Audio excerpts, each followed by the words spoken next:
What happens when the sacred bonds of family are not just broken, but shattered into a million irreparable pieces? When the person you promised to love, honor, and cherish is betrayed by the one you should be able to trust as a brother. The story we are about to delve into is a harrowing journey into the darkest corners of the human heart, where forbidden passion ignites a fire that consumes everything in its path, leaving only ashes and a chilling secret submerged in the murky depths of a catfish pond. It's a chilling reminder that the most monstrous acts are often committed by those closest to us. Before we unravel this tragic tale, if you enjoy stories that explore the complexities of human nature and the shadows that lie beneath the surface, make sure you hit that subscribe button and ring the notification bell. You won't want to miss what's coming next. The humidity of a Mississippi summer clung to everything in Blackwater County, a thick, invisible blanket that made the air feel heavy in your lungs. It settled in the sprawling fields of cotton, shimmered above the asphalt roads, and hung over the murky, man-made ponds of the Thompson Catfish Farm like a shroud. For Sarah Thompson, it was the feeling of her life. Oppressive, inescapable, and slow-moving. Her husband, Mark, was a good man. That was the first thing anyone would tell you about him, and it was the unvarnished truth. He was built like the oak trees that dotted their property, sturdy, dependable, and deeply rooted in the red clay soil. He worked from sunup to sundown. His hands were perpetually calloused, a roadmap of his dedication to the farm that had been in his family for 3 generations. He loved Sarah with a quiet, unwavering certainty that was as reliable as the changing of the seasons. He provided for her, he respected her, and in the early years of their marriage, his steadfastness had been a comfort, an anchor in the often turbulent waters of life. But 10 years in, that comfort had begun to feel like a cage. The predictability she had once craved now felt like monotony. Their conversations revolved around feed prices, spawning seasons, and the perpetual fight against cormorants. The passion that had once sparked between them had cooled to a gentle, brotherly affection. Mark would come home, caked in the grime of his labor, eat the dinner she'd prepared, watch an hour of television, and fall into a deep, exhausted sleep. Sarah, lying awake beside his slumbering form, would listen to the chorus of cicadas outside and feel a profound, aching loneliness that the suffocating humidity seemed to amplify. She was 29, and she felt as if her life had already been lived, the script written and the final act a long, slow fade to gray. Then Ethan came home. Ethan was Mark's younger brother, the prodigal son returning to the fold. While Mark was the sturdy oak, Ethan was the wild river, charming, unpredictable, and dangerously alluring. He had left Blackwater County a decade ago with a guitar slung over his shoulder and a head full of dreams, chasing a music career that had flickered and ultimately fizzled out in the bars of Nashville and Austin. He returned with little to his name but a collection of well-worn stories, a roguish grin that could disarm a saint, and a pair of blue eyes that seemed to see right through the carefully constructed facade of Sarah's contentment. He moved into the old foreman's cabin at the edge of the property, 100 yards from the main house. Mark, ever the dutiful older brother, was overjoyed to have him back. He saw Ethan's return as a chance to mend the frayed ropes of brotherhood, to bring his wayward sibling back into the stable, predictable world he had built. He gave him a job on the farm, a place to stay, and a seat at their dinner table. He was blind to the serpent he had just invited into his own Eden. From the very beginning, the air between Sarah and Ethan crackled with an energy that was both thrilling and terrifying. Ethan didn't talk about catfish feed. He talked about the neon buzz of city nights, the ache of a forgotten love song, the taste of cheap whiskey in a smoky room. He looked at Sarah not as a fixture of the farm, but as a woman. When she spoke, he listened, his gaze intense, making her feel seen in a way she hadn't in years. He noticed her new haircut, complimented the dress she wore, and laughed at her jokes with a genuine, throaty rumble that sent a shiver down her spine. It started innocently enough. A shared cup of coffee on the porch while Mark was already out on the ponds. A lingering glance across the dinner table. A hand that brushed hers for a moment too long when he passed her the salt. Each interaction was a small, secret spark, kindling a fire that Sarah knew she should extinguish but found herself fanning instead. The loneliness she had felt for years began to transform into a different kind of Akia yearning. She found herself dressing with more care in the mornings, a touch of lipstick here, a hint of perfume there, all for the benefit of a man who was not her husband. She would watch from the kitchen window as he worked, his lean, muscular frame so different from Mark's solid bulk. He moved with a fluid grace, a restless energy that seemed to promise a world beyond the confines of Blackwater County. The turning point came on a sweltering July afternoon. Mark had driven to Jackson for a meeting with a distributor, an all-day affair. A thunderstorm had rolled in, one of those violent, sudden squalls that turned the sky a bruised purple. Sarah was in the kitchen, the sound of the rain drumming on the tin roof a frantic heartbeat, when the screen door creaked open. It was Ethan, soaked to the skin, his t-shirt clinging to his chest, his hair slicked back from his forehead. "Power's out in the cabin," he said, his voice low over the roar of the storm. "Mind if I take refuge?" She nodded, her throat suddenly dry. He stepped inside, bringing the scent of rain and damp earth with him. They stood in the dim, storm-lit kitchen, the silence between them thick with unspoken words. "You look scared of the storm," he murmured, taking a step closer. "I'm not scared of the storm," she whispered, her voice barely audible. "I'm scared of this." He didn't have to ask what this was. He simply closed the distance between them, and his lips met hers. It wasn't a gentle kiss. It was a deluge, a breaking of the dam that had held back months of simmering tension. It was desperate and hungry, a collision of two lonely souls seeking refuge from their own quiet storms. In that moment, with the thunder rattling the windows and her husband's pictures looking on from the mantelpiece, Sarah crossed a line from which there was no return. The guilt was a sharp, stabbing pain, but it was drowned out by the intoxicating thrill of transgression, the feeling of being truly, intensely alive for the first time in a decade. The affair had begun, and the placid surface of the Catfish ponds would soon be disturbed by a tragedy no one could have foreseen. The weeks that followed the first kiss in the storm-swept kitchen were a dizzying blur of intoxicating secrecy and gnawing guilt. The affair with Ethan was a fever in Sarah's blood, a potent drug that made the world seem brighter, more vibrant. Her life, once a monotonous, single-track road, now split into two parallel realities. There was the sunlit world, the one where she was Sarah Thompson, the dutiful wife. In this world, she made Mark's breakfast, packed his lunch, and listened to his daily reports from the farm. She played her part flawlessly, the perfect portrait of domestic contentment. Her smiles were a little brighter, her laughter a little quicker, and Mark, bless his unsuspecting heart, mistook it for happiness. He told his friends that having his brother back had done wonders for them both, that it had brought a new energy to the house. He had no idea that the energy was a high-voltage current of deceit running directly beneath his feet. Then there was the shadow world, the one that belonged to her and Ethan. This world existed in stolen moments, in hushed whispers, in secret glances that held entire conversations. It came alive in the foreman's cabin after Mark had fallen into his exhausted slumber, the air thick with the scent of whiskey and shared cigarettes. It flared in the sweltering heat of the processing shed during a contrived break, their bodies pressing against each other behind a stack of empty crates. It was a world of exhilarating risk. Every creak of a floorboard, every unexpected headlight sweeping across the window, was a jolt of terror that only seemed to heighten the pleasure. Ethan was a masterful conspirator. He knew how to cover their tracks, how to create alibis out of thin air. He was the one who suggested she get a cheap, prepaid cell phonia burner. He called it for their illicit communications. He would leave notes for her in the hollow of an old oak tree that stood between the main house and his cabin. He orchestrated their encounters with the precision of a military strategist, always aware of Mark's schedule, his habits, his predictable patterns. But secrets, like all living things, need to breathe, and sometimes they exhale in the wrong direction. The first ripple of suspicion was almost imperceptible.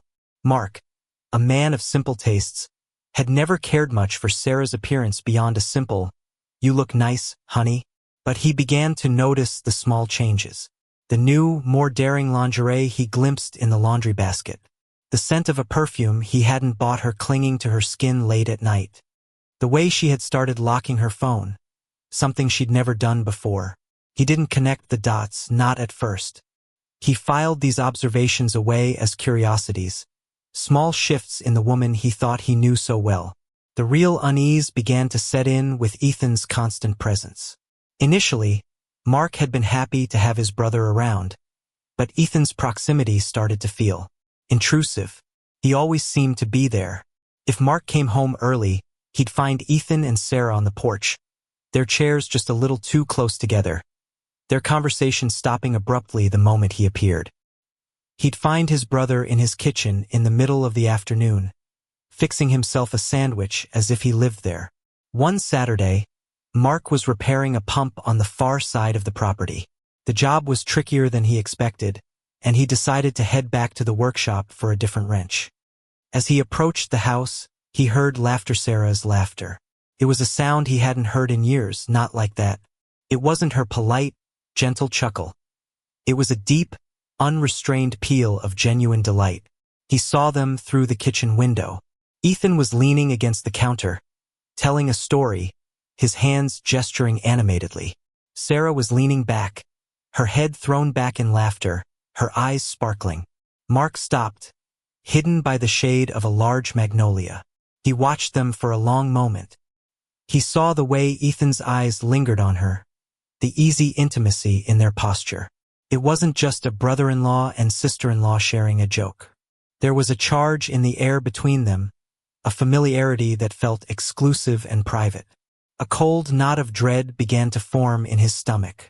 It was a feeling he couldn't name, a suspicion so monstrous he couldn't bring himself to look it in the eye. He backed away silently, the forgotten wrench still in his hand, and walked back to the pump with a heavy heart. From that day on, Mark became a watcher. The trust that had been the bedrock of his marriage was now fractured, and through the cracks, doubt poured in like poison. He started paying attention.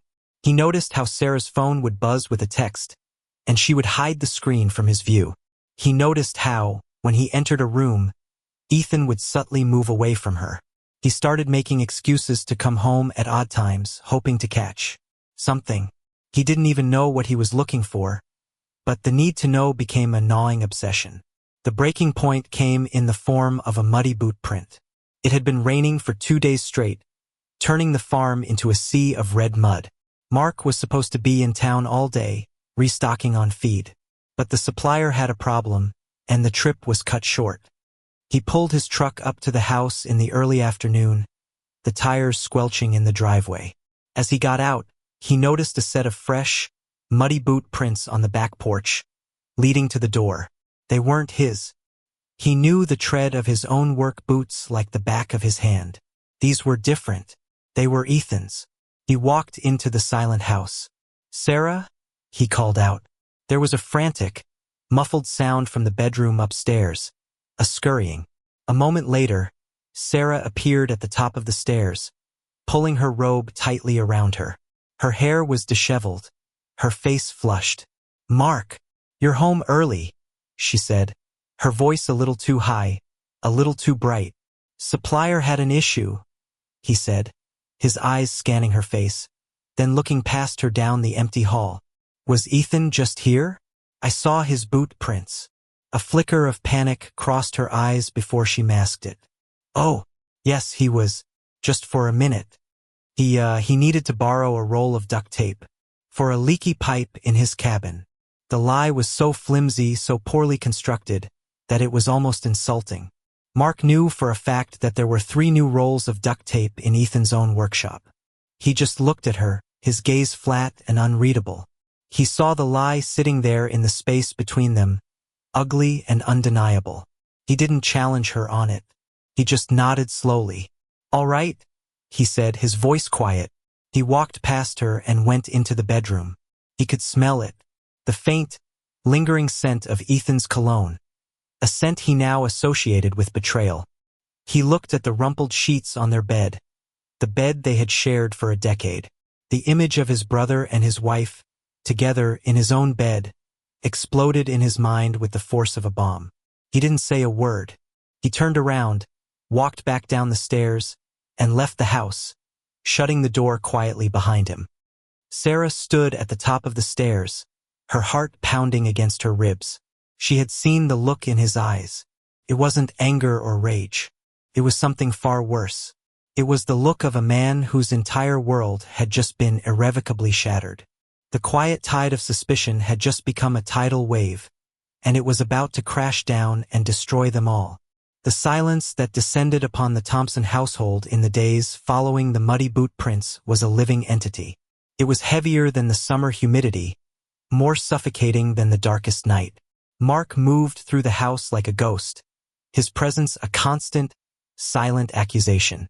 The easy rhythm of their life was gone, replaced by a tense, fragile stillness where every unspoken word screamed betrayal. He stopped talking to Sarah unless absolutely necessary, and his interactions with Ethan became clipped and cold, his eyes holding a new, hard glint. Sarah was drowning in the silence. The thrill of the affair had curdled into pure, unadulterated fear. She tried to talk to Mark to offer explanations, but he would simply look through her as if she were made of glass. The guilt, which she had successfully suppressed for months, came rushing back, a relentless tormentor that gave her no peace. She told Ethan they had to stop. "He knows," she whispered frantically during a brief, tense meeting by the old oak tree. "I don't know how, but he knows everything." Ethan, ever the charmer, tried to placate her. "He doesn't know anything, Sarah. He's just stressed about the farm. He's a brooder, you know that. He'll get over it." But for the first time, his smooth confidence seemed hollow, his roguish grin failing to reach his eyes. He too had felt the chill emanating from his older brother, a coldness that promised a reckoning. The reckoning came on a Friday night. Mark had been drinking, something he rarely did. He had spent the day in a dark, simmering rage, his mind playing and replaying a slideshow of imagined betrayals. He had seen Sarah's burner phone, found by chance while looking for a screwdriver in her car. The screen lit up with a message from Ethan. "Can't stop thinking about you. He's gone. Come to the cabin." The words were a physical blow, knocking the last of the air from his lungs and replacing it with white-hot fury. He waited until after dinner. He sat at the head of the table, pushing food around his plate, while Sarah and Ethan made strained, awkward conversation. The tension was so thick it was a miracle the plates didn't crack. After the meal, he stood up, his chair scraping loudly against the floor. "Ethan," he said, his voice dangerously low, "come with me. I want to show you something down at the ponds." A look of alarm passed between Sarah and Ethan. "Mark, it's dark," Sarah started, but he cut her off with a look so venomous it silenced her. "Get a flashlight," he ordered Ethan. Reluctantly, Ethan followed his brother out into the inky blackness. The air was alive with the sound of crickets and the deep croak of bullfrogs, sounds that had once been comforting but now seemed ominous. They walked in silence, the beams of their flashlights cutting wobbly circles in the dark, towards the largest of the Catfish ponds, a deep, murky body of water at the far edge of the property. When they reached the water's edge, Mark turned, his large frame silhouetted against the faint moonlight reflecting off the pond. "I know," he said, the two words landing with the force of a punch. "I know everything." Ethan tried to feign ignorance. "Know what, brother? What are you talking about? Don't you call me brother?" Mark snarled, his voice breaking with a pain that was raw and deep. "You and her. In my house. In my bed." He took a step forward, his fists clenched. "How could you?" The confrontation escalated quickly. The brothers, who hadn't raised a hand to each other since they were boys, were now circling each other like wounded animals. Accusations flew, denials were shouted, and years of unspoken resentments boiled to the surface. Mark, fueled by whiskey and heartbreak, was inconsolable. Ethan, cornered and desperate, was a mix of defensive and defiant. The first punch was thrown by Mark. It was a clumsy, rage-filled swing that Ethan easily dodged, but it broke the final thread of civility. The two men fell upon each other in a desperate, ugly brawl at the water's edge. They grappled in the dirt, their grunts and curses swallowed by the vast, indifferent night. Sarah, who had been watching from the porch with a sense of impending doom, saw the fight and began to run towards them, screaming Mark's name. She was too late. In the struggle, Ethan managed to grab a large, heavy rock that was used to anchor a trot line. Mark was on top of him, his powerful hands closing around his brother's throat. With a surge of adrenaline and terror, Ethan swung the rock, connecting with Mark's temple with a sickening, hollow thud. Mark's body went rigid. The fight drained out of him instantly. He collapsed sideways, a dead weight, his eyes wide and unseeing. Silence. Ethan scrambled out from under him, breathing in ragged, panicked gasps. Sarah arrived, her screams dying in her throat at the sight of her husband's still form on the ground, a dark stain spreading in his hair. "What did you do?"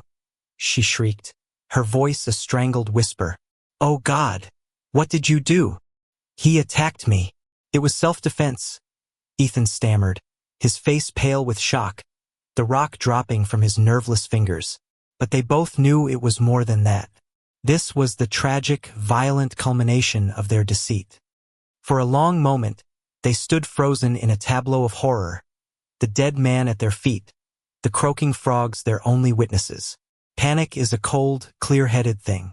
The fear of prison, of discovery, of their lives being utterly destroyed, eclipsed their shock and grief.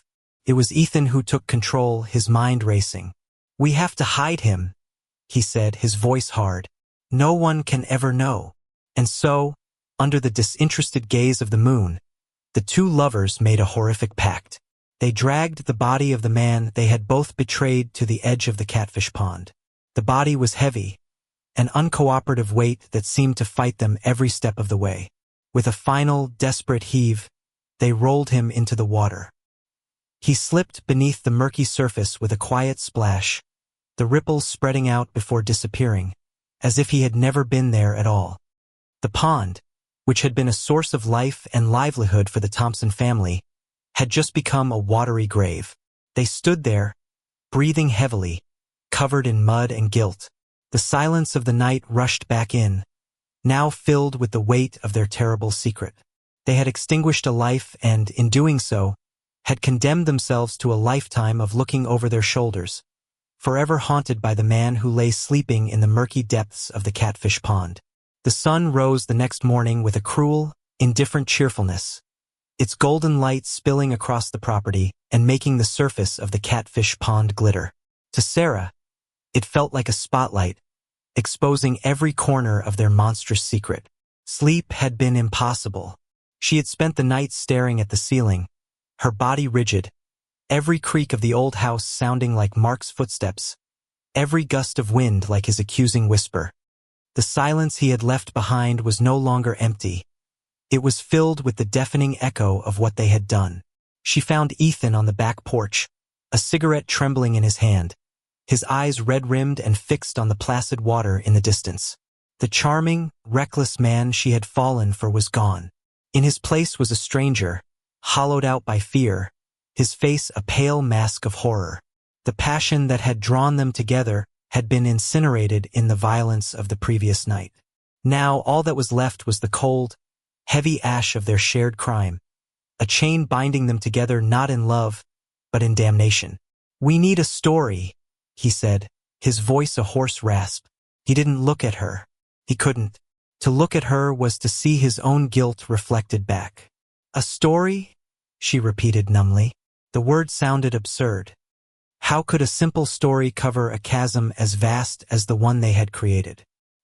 "He was drinking," Ethan began, piecing the lie together like a grim puzzle, his words sharp and urgent. "He was angry, saying crazy things about the farm, about money. We argued. You tried to calm him down, but he wouldn't listen. He got in his truck and stormed off. Said he needed to clear his head. Said he was going. I don't know, to the coast, maybe. Anywhere but here." He finally turned to look at her, his eyes boring into hers, demanding complicity. "That's the story, Sarah. He was upset and he left. That's all. We stick to it, no matter what. You understand." She could only nod, her throat tight with unshed tears and unspoken terror. Her mind was a fog, but she latched onto the story. It was a flimsy life raft in an ocean of guilt, but it was all they had.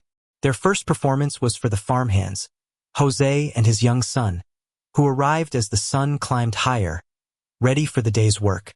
Ethan met them by the sheds, his demeanor a carefully constructed mask of weary concern.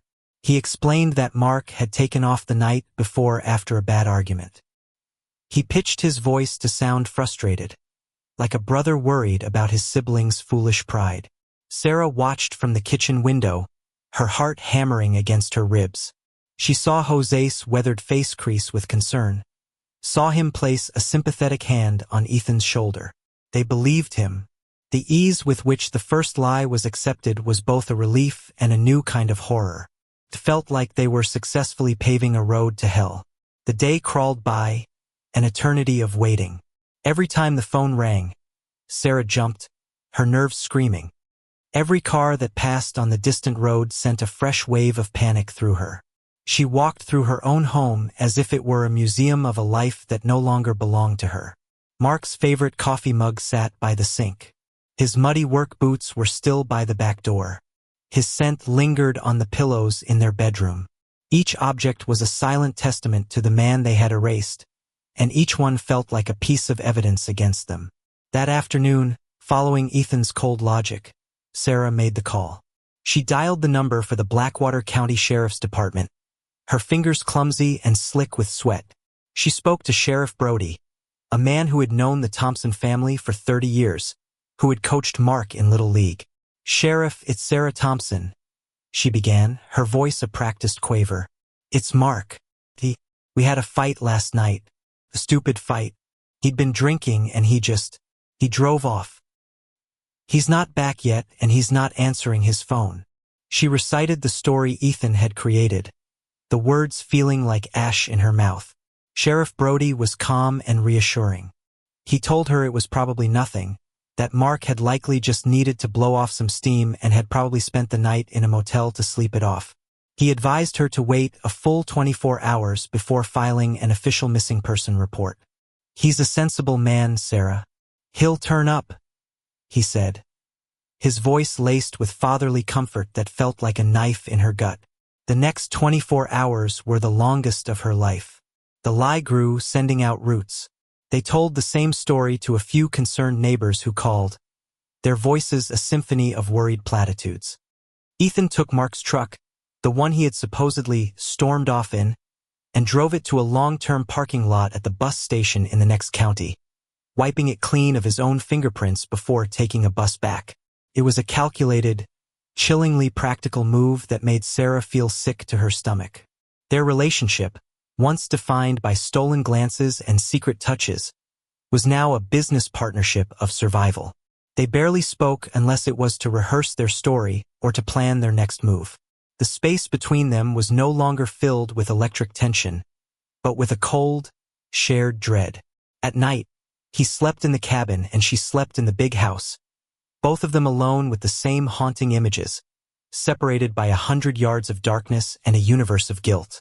Sarah found herself drawn to the pond. She would stand at the edge of the lawn, staring at the still, murky water.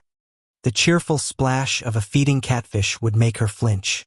The sun reflecting off the surface seemed to blind her. She imagined she could see him down there, in the cold, silent depths, his eyes open, watching her. The pond was no longer a part of the farm. It was a grave, a keeper of their secret, and its silent, watchful presence dominated her every waking thought. When the 24 hours had passed, Sheriff Brody came to the house himself. He sat at their kitchen table, the very table where Mark had eaten his last meal, and took down the official report. He was kind, patient, his questions gentle. Sarah sat across from him, her hands clasped so tightly in her lap that her knuckles were white. Ethan stood leaning against the counter, playing the part of the supportive brother-in-law, answering questions when Sarah's voice faltered. "And you have no idea where he might have gone?" Brody asked, his pen hovering over his notepad. He was angry, Sarah whispered, forcing tears to well in her eyes. He talked about just leaving, getting away from the pressure of the farm. He never said where. We're all just praying he comes home safe, Ethan added, his voice thick with false emotion. The sheriff nodded, his expression sympathetic. But as he was leaving, he paused at the door and looked back, his gaze lingering for a moment. It wasn't a look of suspicion, not yet. It was a look of thoughtful appraisal, the look of a man who had seen 1,000 domestic disputes and knew that the simplest stories were often the most complicated. "Don't you worry, Sarah," he said. "We'll find him." As his patrol car disappeared down the long gravel driveway, a profound cold settled over Sarah. The investigation had officially begun. The lie had been told, and now they were trapped within its walls. Outside, the farm was quiet, the cicadas beginning their evening chorus.